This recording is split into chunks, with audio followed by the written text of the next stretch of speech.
So the format today, we'll have some points of view that will be shared, and then I'll lead some of the questioning when the speakers are done, and then we'll open that up to the audience to also provide some your points of view and have some good dialogue across the patch. So without further ado, Amir, would you like to share your thoughts on the topic? Sure.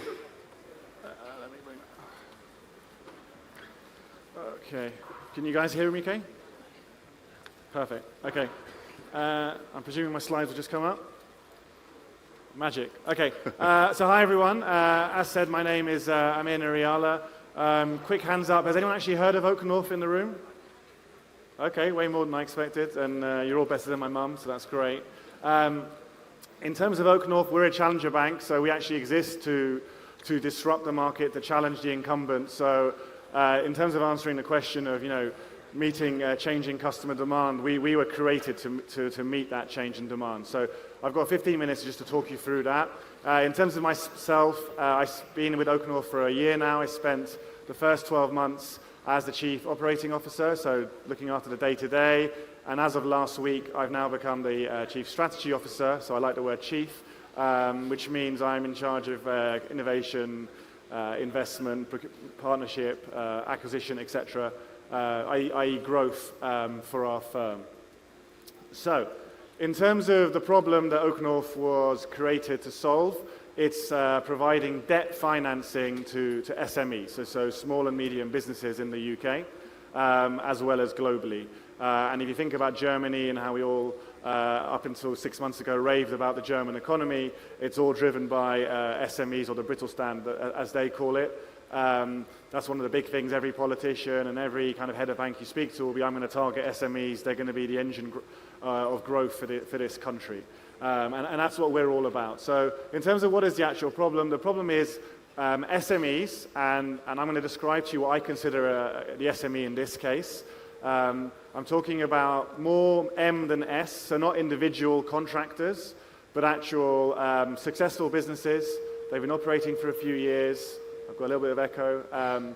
They're cash flow positive, profitable businesses, local businesses, and they want to expand. So we're not talking about big multinationals. We're talking about a chain of dry cleaners or a local hotel that wants to open a second hotel, that kind of thing. So they're successful businesses, and they want to expand their business with some sort of cash for growth. So in our case, it would be debt financing, so i.e. non-equity financing. So they're not giving up a stake of their business. They just want someone to lend them some money to expand their business. And where is the problem? The problem is currently, right now, in this country, if you are in that situation, it's actually very, very hard to get a loan. Unless you're willing to accept a fixed rate for a fixed number of years for a specific one-off project, you cannot get financing. So if you have a complex business, if you want to do multiple things at the same time, you'll generally go into your high street branch and they'll give you a kind of a vanilla type of loan and you take it or leave it. So that's where OakNorth has come in. OakNorth is saying, we believe there's actually an underserved market. So maybe I was wrong when I say we're challenging. We believe there's a market that's not getting access to that financing, and we want to be the company that gives them access to that financing. And kind of other issues they have, let's say you're a chain of popular restaurants and you need to have prime location sites. Let's say 3 properties become available at the same time. All of them are great locations. You'd happily open in all 3. If you go to a high street bank, they'll generally say, we'll give you money for one, make that one profitable, and then we'll give you money for the other 2. So you won't be allowed to have a credit line open 3 at the same time. Or if you've only got a month to get the money to do that loan, it's going to take you actually 4 to 6 months to get the money in the first place, so that the timing will break for you as well. And like I said, there's a checklist type process for how you get that funding. So that's the kind of problem I'm describing for you. And the reason why that problem was created, and I apologize, I'm sure everyone's aware of this, is in the late 90s, banks globally, it wasn't a UK phenomenon, banks globally decided to remove bank managers. So previously you had an experienced person in every community in the branch who knew their communities. They knew if you were a good business person, or they knew if you're an alcoholic or a gambler and someone not reliable to lend to, and they made a local lending decision. So it wasn't based on a central system and centrally devised criteria, it was based on local knowledge. To bank now, the bank manager is generally 1 or 2 years off being a graduate. because they don't actually do anything other than manage the staff and refer customers to experts who are managed from central teams. So that's the problem. That's where it came from.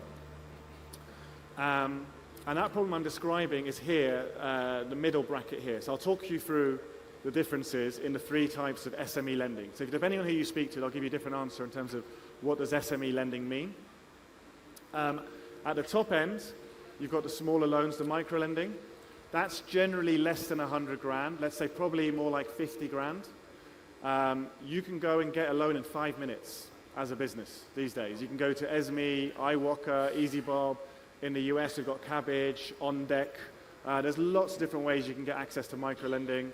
There's a few checks in Company House, make sure you're real, you've registered your financial records, etc.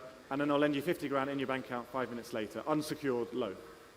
On the top end, where we're talking, let's say, 100 million type loan plus, you go to an investment bank, they fly in 20 expensive graduates from New York, they go through all of your plans, and they give you a loan, and they charge you, 5% for that financing to justify those salaries and make sure everyone gets a nice bonus at the end of the year. That middle level, unfortunately, the business is as complex as the big loan, but the loan isn't big enough to justify a bunch of people to fly in from an investment bank. So that's where I'm saying it's underserved. And at the moment, we believe we are globally the only player in this space who is giving complex loans to the more medium-sized businesses who want structured loans. It's not structured financing. It's structured loans that have different loan payment schedules and things change. But they want the same kind of rates that they get the micro-lending side. So there's a massive gap there. So that's what I'm going to be talking to you about today, is the underserved middle type of SMEs. So what do we do? If you think about what you need to give that loan, you need two things. The first side is on the borrower side. You need information from the borrower to work out how that business is doing. So the first thing we do is with our platform, we say, you can send us your financial records in any format you want. So you want to send us a PDF, slightly faded, 30-degree angle tilted. We will consume that data, and we have a team of machine vision experts, hence I'm at CogX, who have written the algorithms that can look at financial records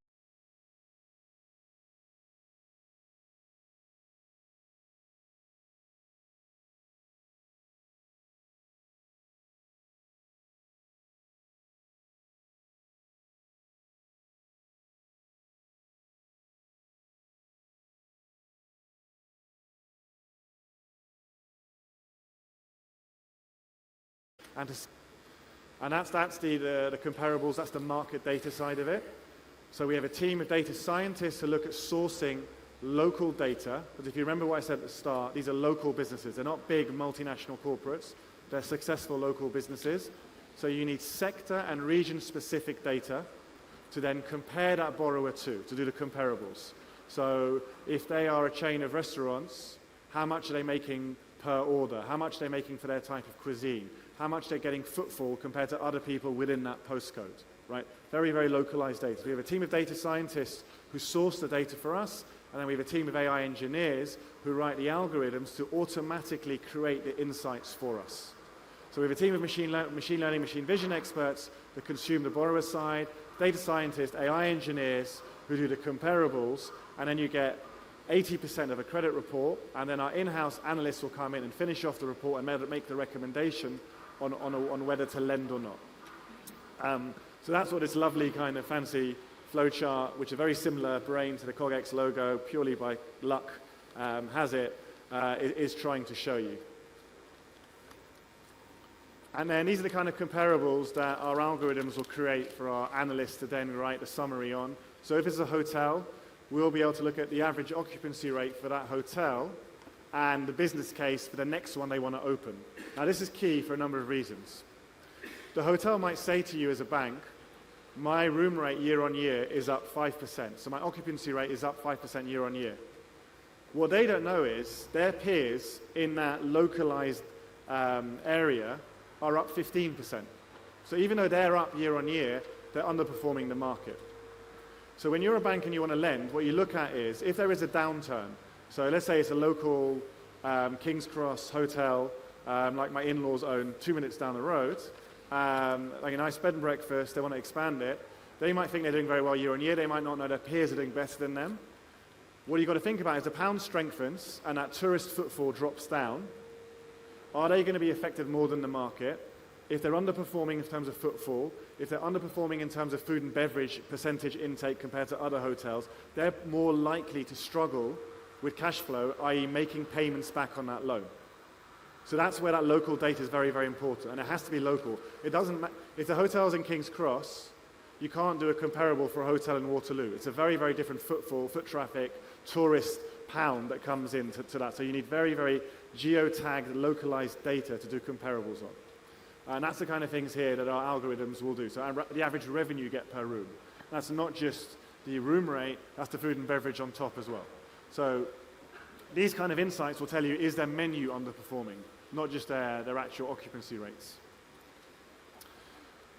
So this is kind of giving you a few more points of the kind of data we use. So what kind of collateral is there? What kind of indemnities issues are there in the potential clauses in the contract?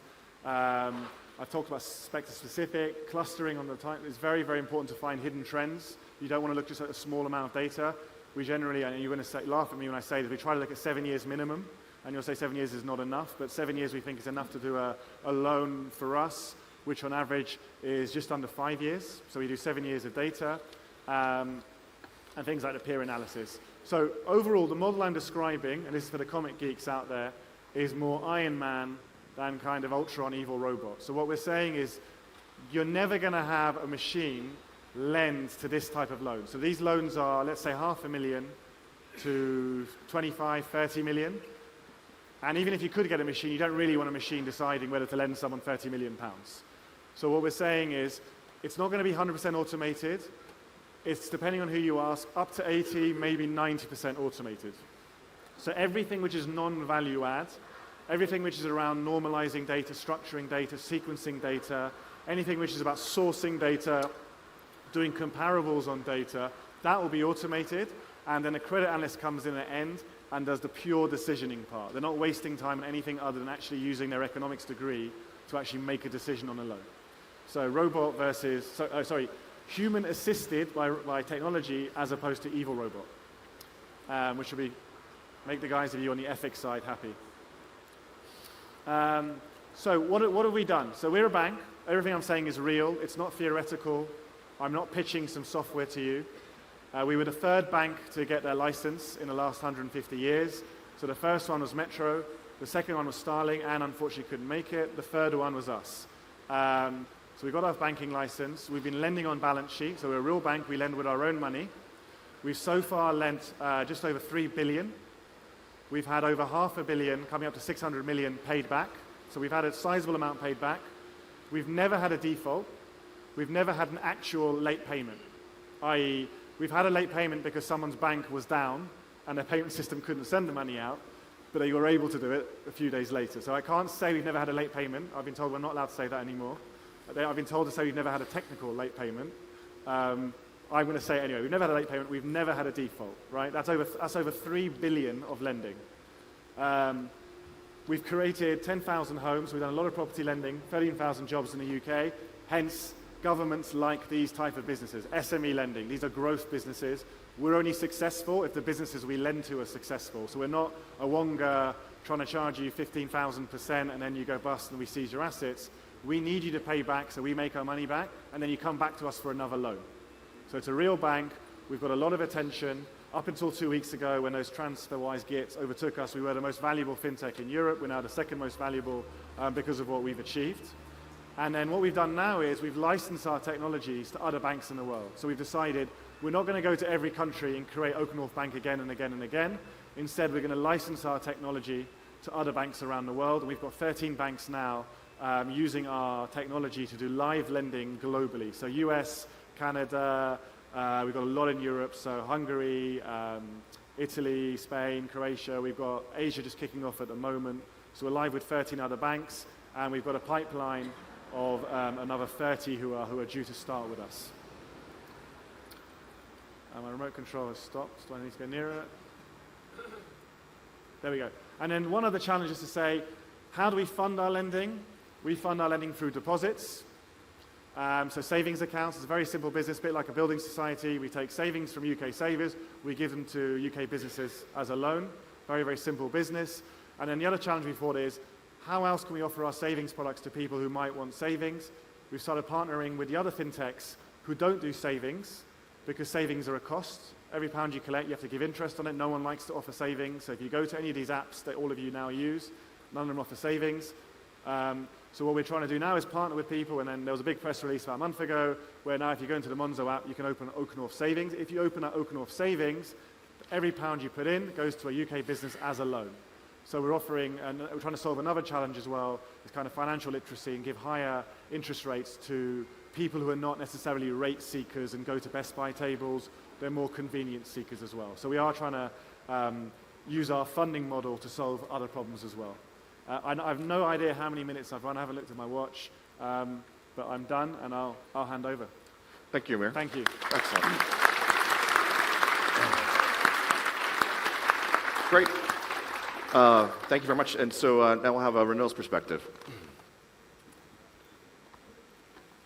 Thank you, George. Thank you, Amir. So look, I'll start by introducing myself. I'm Ranil Boteju. I run data and analytics at HSBC. So just a bit of context about HSBC. It is the world's largest international bank. We serve customers in about 37 markets, 40 million customers. It's 154 years old. And in terms of the question we're asked to address, which is how are bankers rising to the challenge of customer demand, it is absolutely palpable if you're in a sort of a legacy bank like HSBC. So we see customers' expectations change massively over the last 5-6 years, shaped by the speed and convenience of all the new technologies that they interact with on a daily basis. So if our ambitions, which they are to set the standard for modern banking, HSBC needs to adapt. So how are we doing that? So we've really thought about it in quite a lot of detail, and we feel that there are a number of areas that we need to develop or really focus on to really adapt to that changing customer demand. But fundamentally, it's about bringing together the best of data and technology and really combining that with the power of our people to provide customers with helpful banking. So I mentioned 5 areas of focus. The first of them is really about building a much more mobile-centered banking service for our customers, where whilst mobile is very much at the heart of things, customers can actually interact with humans, with staff, when they actually need to. So today, what we're seeing is people spend their lives on their phone, and they want to have that convenience when it comes to financial services, the ability to do all of their transactions, even originate certain products through their mobile phone. It's a core of how people want to interact and engage with us. So how we're thinking about this is a much more mobile-centered way of banking, where we are able to connect customers seamlessly from their mobile phone to a chatbot, or if required to a mortgage manager or a financial planner. So making that really seamless is very key, but also recognizing that not everything is via the phone. People actually want to deal with humans for certain interactions. So that's the first area of focus. The second is, it's really around how we use the data that we have, the insights that we have about customers, to really help them manage their financial goals and needs. Not sure whether there are many, it looks like there are actually quite a few millennials in the room. I don't know about you, but when I was in my 20s and 30s, savings was really hard, right? So the whole process of trying to work out how much I could spend such that I could meet my savings goal was really difficult. No one really wants to think about those things. Planning for retirement, planning for all these kind of, your pension planning, very complicated. A lot of people put those off. So what we're really starting to do is recognize that, we actually have an incredible insight into customers, how they're using their money. We can see that through all of their transaction behaviors.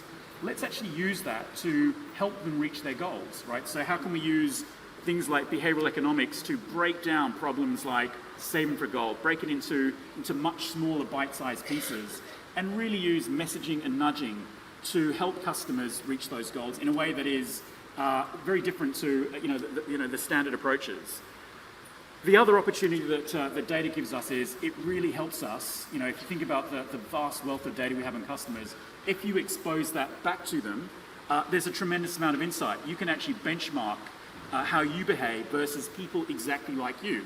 And you may find that you're not saving as much in terms of your identical twin cohort of people, and therefore you can actually intervene and do different interventions to actually to hit those goals. So using data to actually break down problems for customers is absolutely critical, and then exposing that back to them such that they can use that to course correct if they need to. So the third really fundamental shift is really around how we think about products and how we think about how we actually serve customers. So historically, banks are about savings accounts, loans, mortgages, credit cards, pension plans. And what we realized is, what we should be about is really solving customer problems.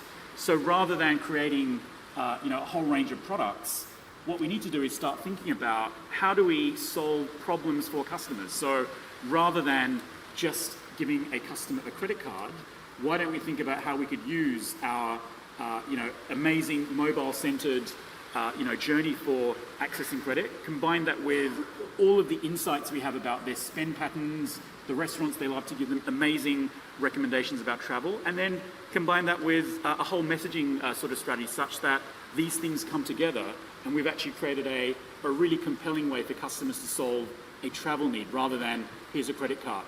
So we're actually starting to think about those three blocks, the whole user experience, mobile journey aspect, combined with data-driven machine learning recommendation products, as well as messaging.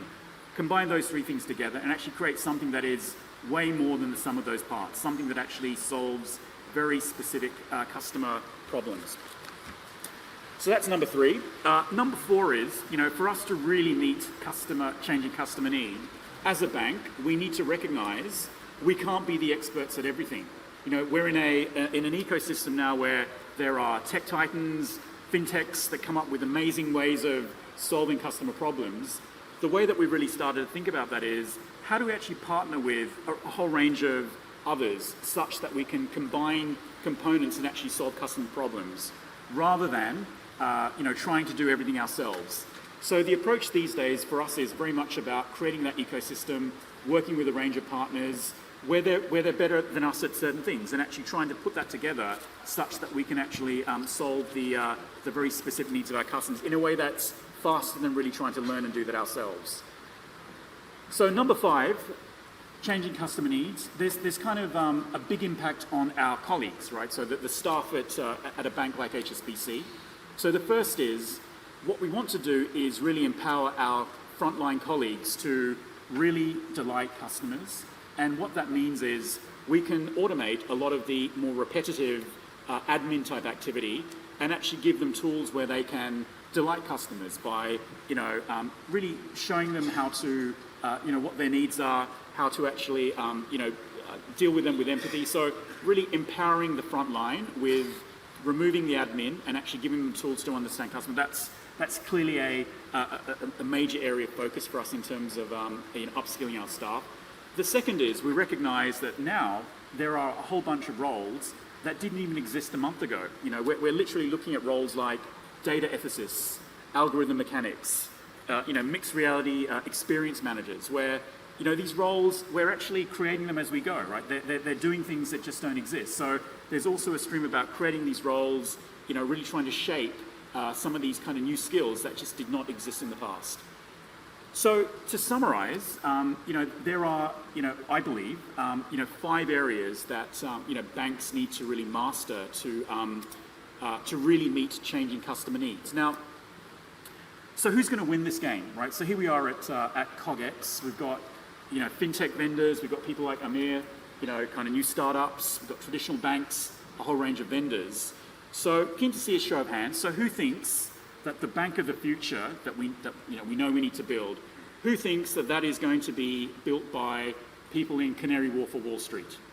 Interested in show of hands? No one.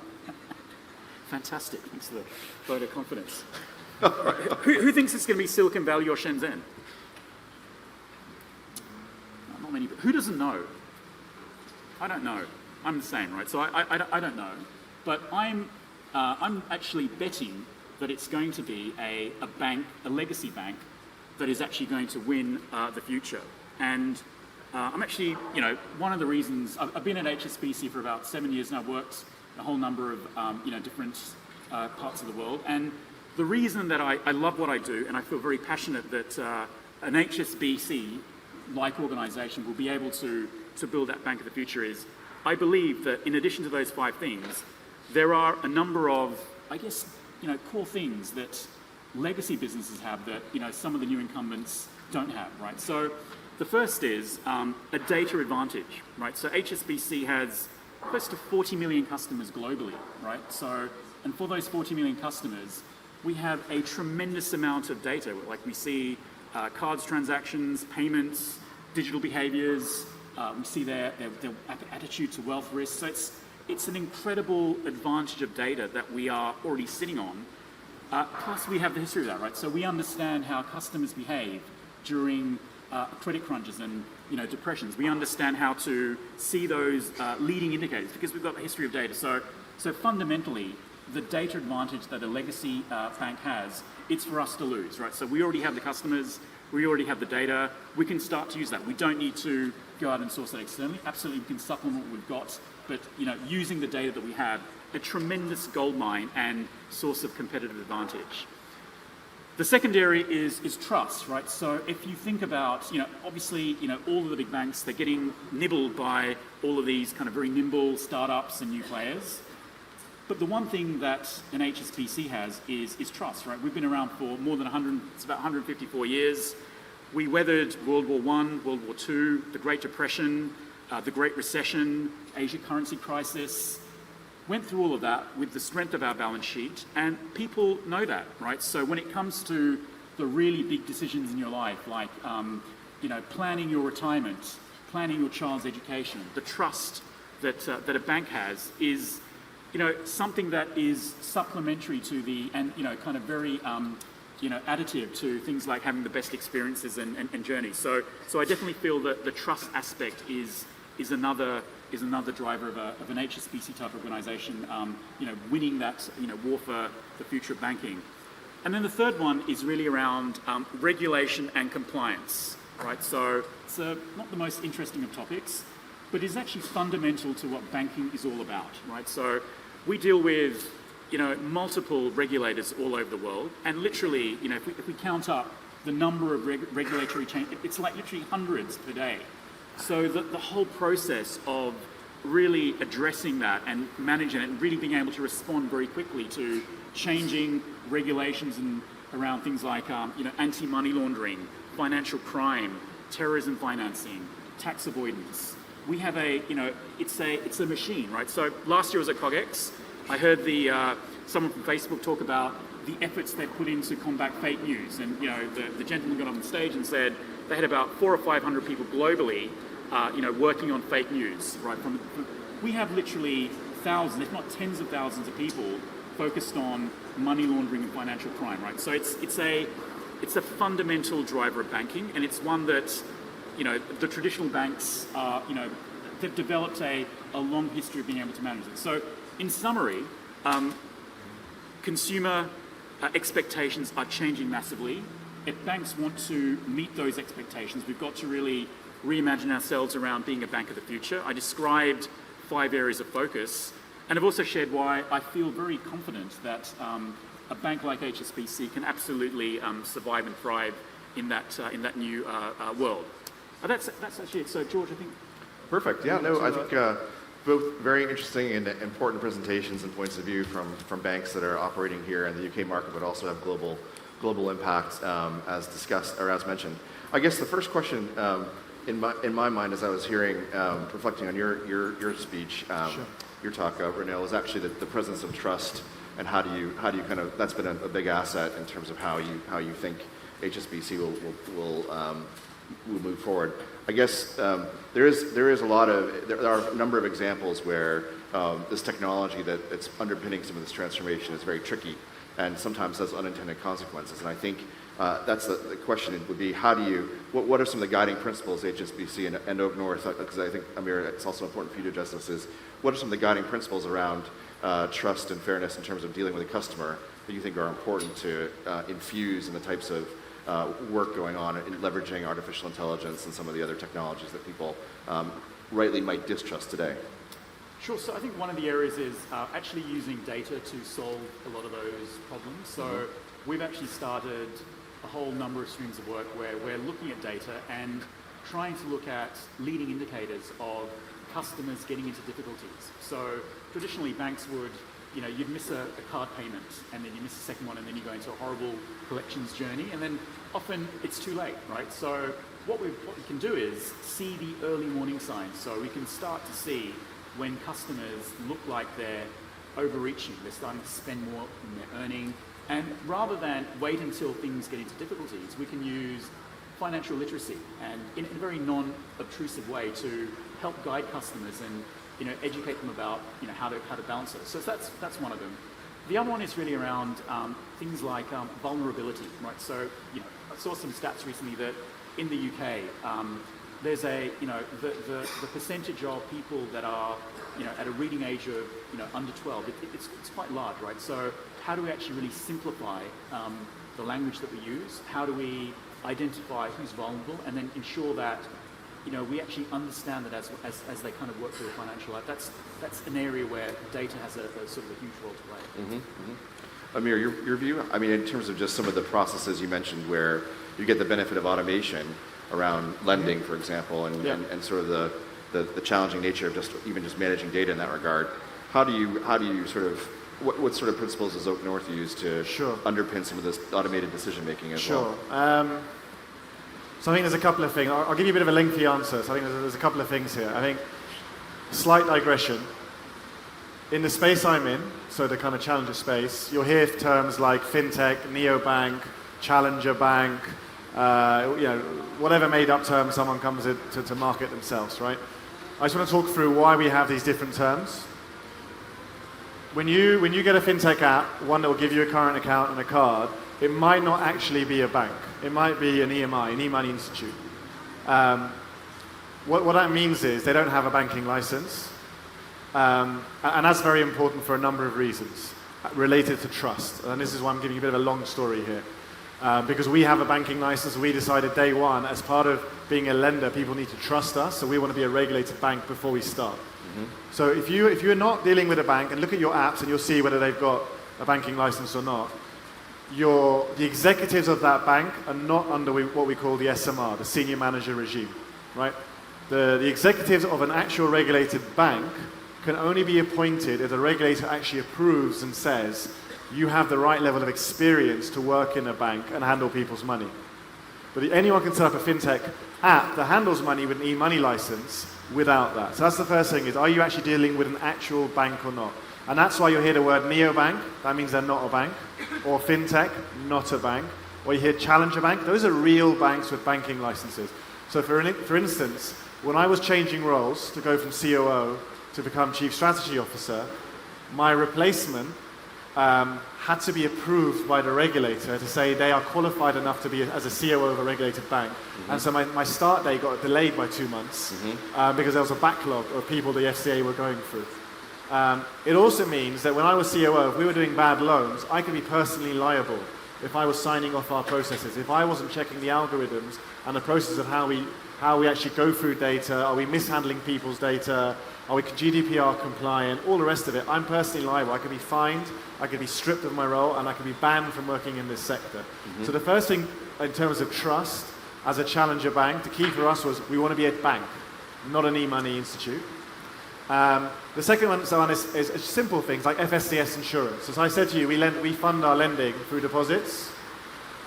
Anyone who puts their money with us, it's just as safe as it is with us as it is with HSBC. Up to £85,000, you put it with us, we're a fully regulated bank, your money's safe. If we go bust, the government covers you, the insurance scheme, you'll get your money back. If you do that with some of the other fintech apps out there, you lose your money. Right? It's not insured. They are e-money institutes. A few of them are starting to get their banking licenses, but the majority who do not have it. So in terms of trust, we thought about, do we go for the community route and be really cool, touchy-feely and good marketing and all the rest of it? We said, actually, no. Let's just become a real bank and show people we are fully regulated to the same extent as a 154-year-old bank or my old employer who's over 300 years old.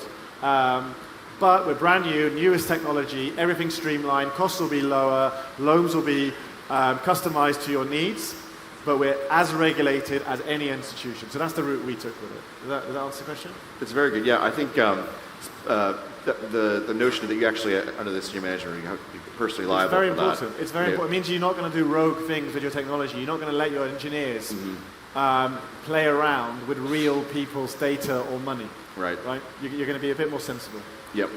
And I think both of you touched on how you're using data to identify, certain potential ideas to provide customers. But typically, a customer's relationship with a bank comes down to behaviors for saving, spending, investing, and potentially giving. How are you using that data set? I think are those going to be the fundamental ways in which you think about new products or ideas, or how are you thinking about expanding those type of behaviors the way you would like to engage customers in the future? I don't mind going first, George. So the way that we're thinking about it is there's really three things that we need to really pull together. So the first is, and this is where we really started. So with things like with digital transformation, so a huge focus on creating frictionless journeys, very seamless through your mobile phone, very easy, that you feel like doing, that takes out the hassle of multiple kind of security checks. So I think we've made a good start on the whole process of UI, UX, frictionless journeys, right? But that is kind of really hygiene, and table stakes, right? For us to build the bank of the future, what we need to do is take that, so that's a whole block of activity.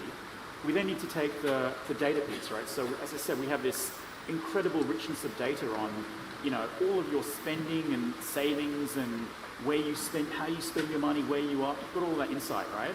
We have competencies like behavioral economics that help us break down difficult decisions. And then we can actually use those things together to come up with, recommendations, right? So ways to help inform in a very, useful and obviously subject to customers opting in to do all of that, right? But effectively, we can use the insight. So I'll give you an example, right? We ran a global hackathon a couple of weeks ago. We had teams, we've got data science teams in, countries all over the world.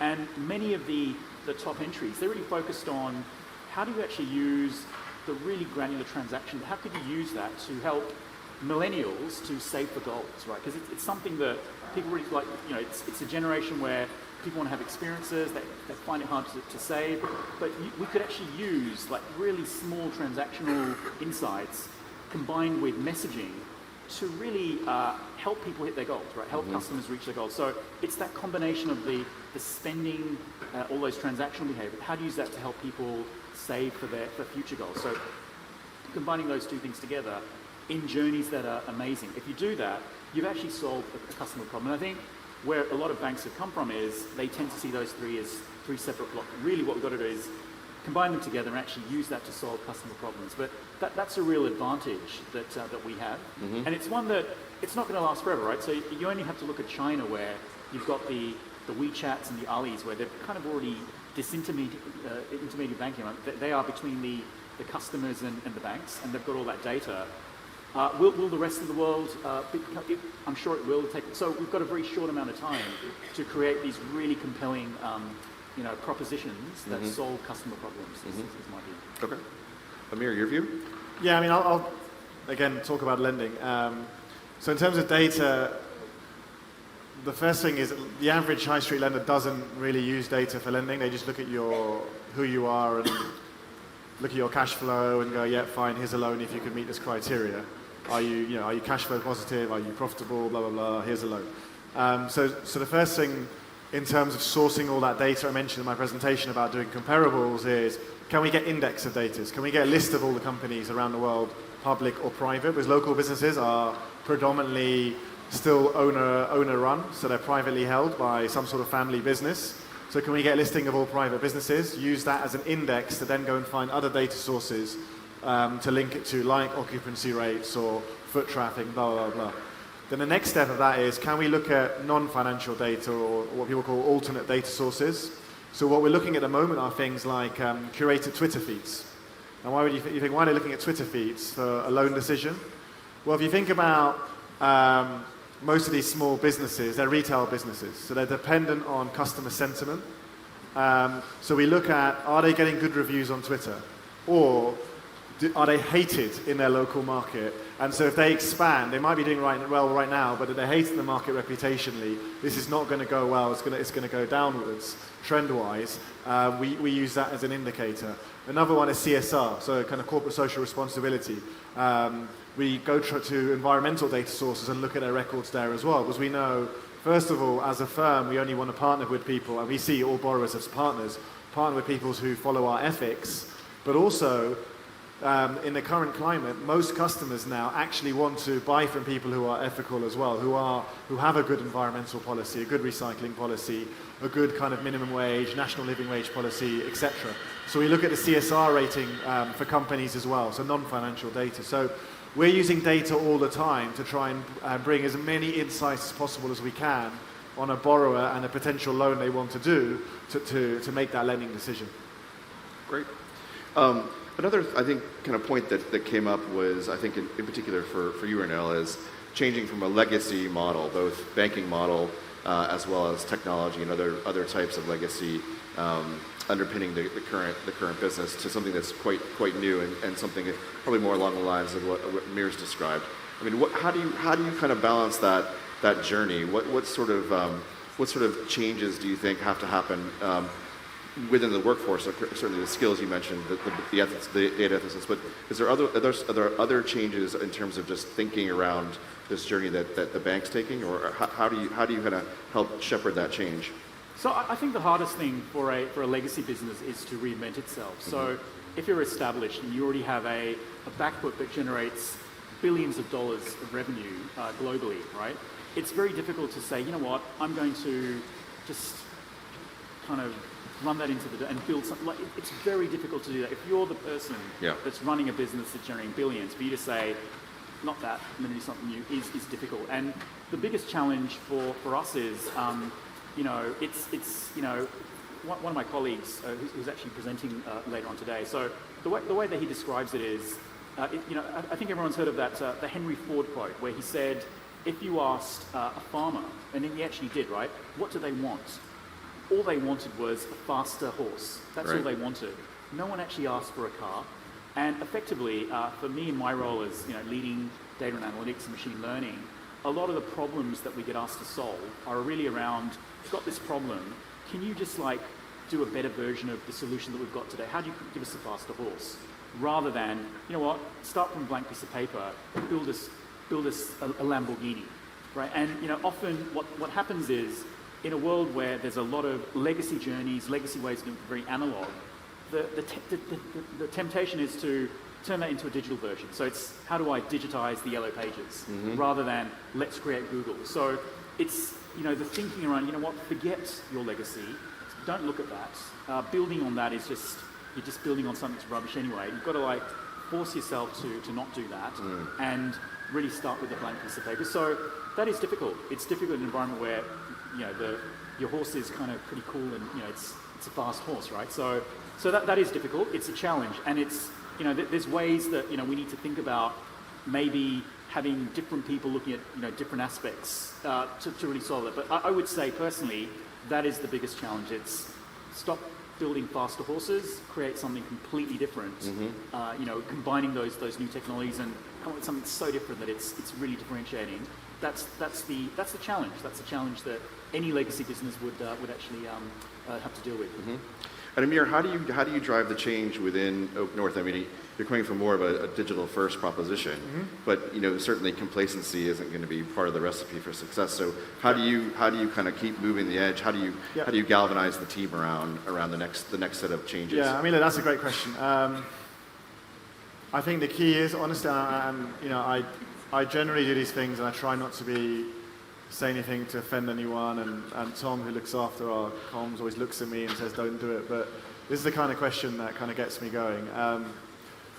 I think the way that we differentiate ourselves and continue to differentiate ourselves is by not acting like a bank, right? And this is why, to answer the question that I'm not allowed to answer, I think these guys will never get there and they'll never transform, and it's impossible.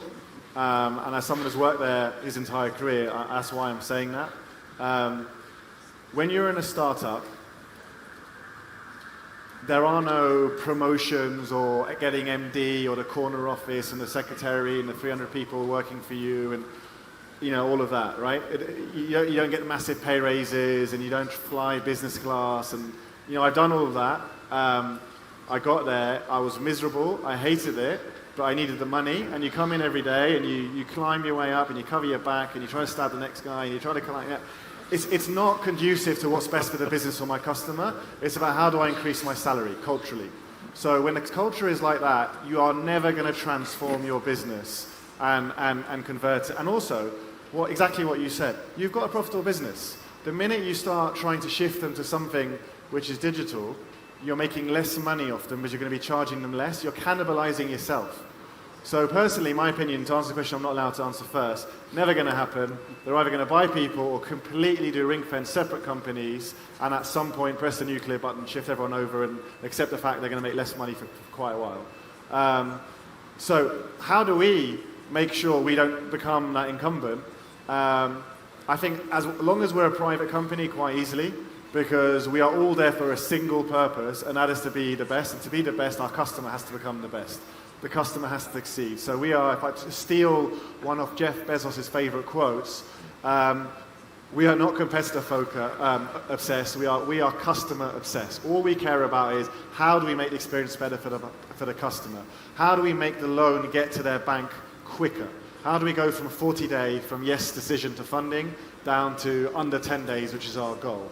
How do we get even more richer data sets to make sure that we can predict when someone is going to struggle to pay, to stop them taking on a loan they can't handle? So their business that's doing well right now, but with expansion goes under. It's all about customer obsession. And the only way you can be customer obsessed, from my personal view and my very, very cynical 20 years of banking experience, is by being a startup private company that doesn't care about promotions or titles. I sit on a desk. I'm next to the coffee machine. Everyone who calls me knows you can't hear anything I say because it's just too noisy. But that's a startup, right? That's how it works. I'm not instated in the corner office. I'm with everyone. There's no kind of don't talk to me, schedule a meeting in 3 weeks. Someone's got something important to say. You don't care who they are. You listen to it because it might give you an extra 1%.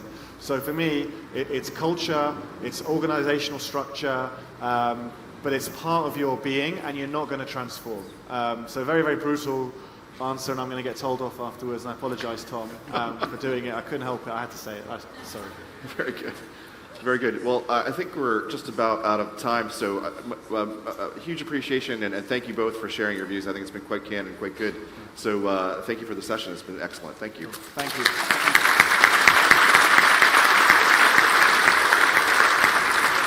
Very good. Well, actually, I'm going to keep the three of you on stage just very briefly because I just want to say, would you give a huge round of applause for George there, George Marcotte, our chair. Okay, and I've got a quick question, Amir. That was a hugely provocative rant at the end there. Right. You know, the key to your... morning. No, it's all good. It's all good. I know what you mean, and it's raining. The key to your future success, remaining private, so we can rule out a flotation at any point in the future. Am I right? If we do one in a number of years, it'll be a minority stake to provide liquidity for the employees of the company who have shares, but it'll never be a majority float, no. Okay, well, good to hear. You heard it here first at CogX. Thank you very much. On the spot. Now, also, Ranil, and why not? Ranil, a quick pop quiz for our audience. If you're dealing with a chatbot, should the chatbot reveal they're not a human? Who thinks, yes, of course they should reveal they're not a human? And who thinks that they should say nothing of the sort, just interact with the customer? Hands up. There's one for our ethics stage. Ranil, should chatbots reveal their non-humanity? My personal view is they should. Right, so I think we should try and make it apparent that it's not a human. So that's kind of my personal view. It's something that we really want to test, but that's the view that, and we'll actually test both and try and see, which appeals to which customers. But personal view, we should actually make it apparent that it is a chatbot. Very cool. Okay, putting it out there. Okay, all right. And George, when you see... Oh, yeah, go on, Ranil, go on. Hey, so just want to give a plug for we have an HSBC stand. So if you want to see how HSBC is using machine learning and data to come up with ways of solving customer problems, please check out our stand. It's below the main stage. There's also free coffee there, so And a free cartoon. Oh, very good. Well, what a nice offer. Thank you, Ranil. And Ranil, when we hear about, for example, our two guests today, is it Mars and Venus and never the twain shall meet, or are we going to see them waltzing together towards coffee afterwards? Can the incumbent and the newcomer get on, or are they deliberately squaring up to each other? How do you see it? Because you're a peacemaker. It's going to be I think there will be a path forward for many traditional banks, but it will be an uncomfortable journey because of the cultural issues I think Amir alluded to, and also the business model is different. Typically, banks are around, value shop. You need money, you go to them, and they give you the money ultimately. In a digital world, there's much more around a value network where you're mediating people's needs. And so I think a good example of that would be what Amir talked about, leasing the platform out to different countries. So he's licensing extra capacity from the network to make additional money off of that, similar to how Amazon's done, Amazon Web Services and so on. So I think it's going to be, there's definitely a path forward. It's just, again, going to be an uncomfortable change. Okay, well, straight from the United Nations there, George. Thank you very much, George. And if you would like to meet our three speakers, I think we've persuaded them to stay for a few minutes. But for now, thank you to George, and thank you both so much. Thank you.